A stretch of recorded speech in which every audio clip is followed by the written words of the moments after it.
Почитувани граѓани, почитувани представници на медиумите, пред одговорен и транспарентен пристап, Социјалдемократскиот сојуз се трансформираше полицијата во вистински пријател и заштитник на граѓаните.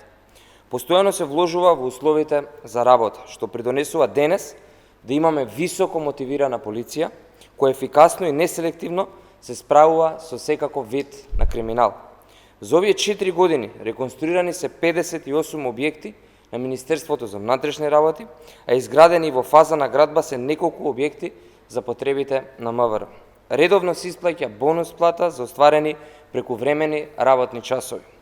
Постојано се вложува и во набавка на нова опрема. Само во овој период набавени се 8.000 пара чевли, нови униформи за единицата за брзо распоредување и интервентната полиција. Набавени се 40 нови дрегери, како и нови радарски системи. Сето тоа придонесува за поефикасна работа на полицијата и намалување на стапката на криминалот во нашата држава. Во првото полугодие од оваа 2021 година забележан е пат на криминалот за 10,8% во однос на истиот период лани.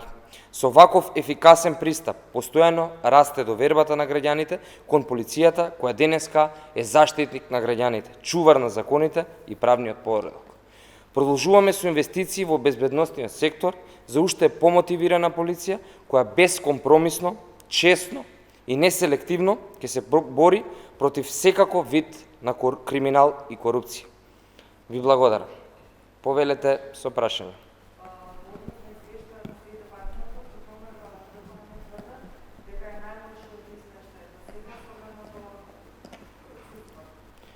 Партијата која што беше и која што остана синоним на криминал. Партијата која што освен криминал и корупција не знаеше ништо друго.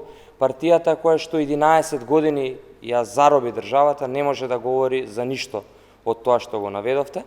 Впрочем, во целиот овој период, претходен период, Социјалдемократскиот сојуз неселективно се бори и против криминалот и против корупцијата, и токму и во оваа пресконференција и во сите останати извештаи се говори дека имаме сериозен напредок. Да, можеме и уште повеќе, се трудиме, и сето тоа во периодот што следи дополнително ќе го покажеме како влада се бориме против сето ова. Но мислам дека е нечесно, неблагодарно, неодговорно пред граѓаните ВМРО-ДПМН да говори за криминал и за корупција. Впрочем, видовме што се случуваше сите овие изминати години и видовме дека и против голем број на функционери од ВМРО-ДПМН има сериозни постапки кои што денеска имаат завршница.